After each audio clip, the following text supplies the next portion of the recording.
Have you ever left a movie theater or stepped away from a conversation and realized you couldn't stop thinking about the story? Not because of the plot, but because of how it made you feel. The excitement, the tension, the relief, the hope. That emotional journey. Now that's the secret behind why stories stick.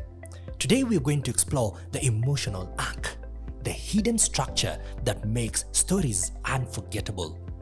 Because when you guide people through feelings, not just events, your message stays with them longer after it's told.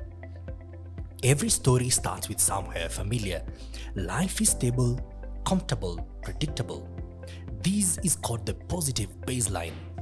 A character's life feels ordinary. Like Chris Gardner in the Pursuit of Happiness movie trying to build a life for his son, or like Rocky Balboa, a small-time boxer in a quiet neighborhood. Nothing dramatic has happened yet. But then something shifts, a problem appears, a challenge emerges, something feels missing. Now this is the complication that starts the dominoes effect. Tension rises, emotion stirs, and just like that, your audience leans in. What's going to happen next? They ask themselves. Your job as a storyteller is to guide your audience through emotion.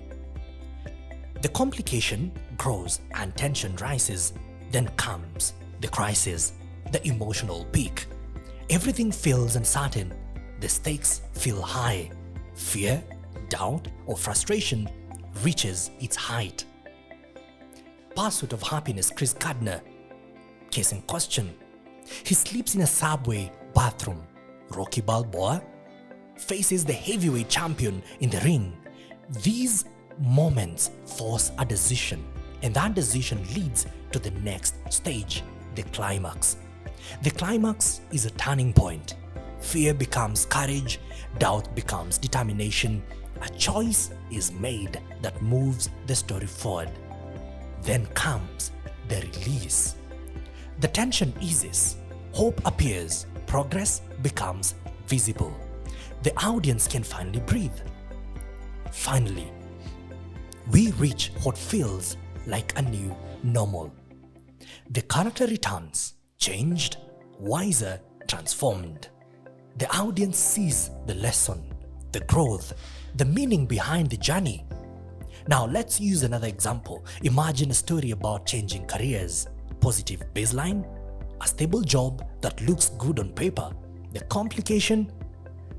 Our character feels unfulfilled. Something is missing.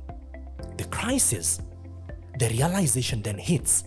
You can't continue living like this. Then the climax, a bold decision to leave and to pursue a new path is made. Then the release, the first signs that change was worthwhile. Perhaps a new opportunity, a first client, a new normal emerges. You need to let the audience feel it, live it, and then remember it. When you use the emotional arc, storytelling becomes transformative. People don't just hear the story, they feel it, they live it, they carry it with them in their hearts wherever they go. Events provide structure. Emotion creates memory, tension, relief, hope, and transformation. That's what makes a story unforgettable. So next time you tell a story, whether on stage, in a video such as this, or in a conversation, think beyond the facts. Lead people through emotion. Take them on a journey. Make them feel the highs, the lows, and the turning points. Because when someone feels the story, it never leaves them. Now see you in the next one.